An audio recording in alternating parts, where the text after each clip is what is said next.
Let's go, everyone! Today, super excited to be unboxing this Cetaphil Daily Oil-Free Facial Moisturizer with sunscreen, broad spectrum SPF 35 for combination sensitive skin. So I use this every morning as my daily morning moisturizer.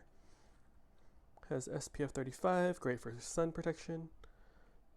Lot code, expiration date, nice, all looks good. Here's the dry facts before we get into it.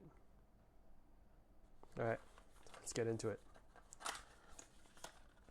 Love seeing how these packages and how their designs change over time. So it's nice unboxing these. So I have history of all this for all you all. Wow. Beautiful packaging. 3 ounces.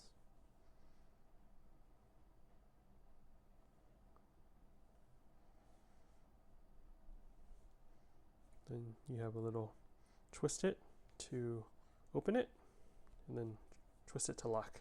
Then I'll pump in this position. Cool. Don't want to pump any out now, really. Not feeling it, but yeah.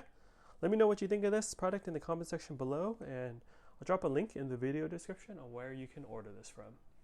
Alright everyone, take care, hope you're all doing well, and catch you for the next unboxing video. Later.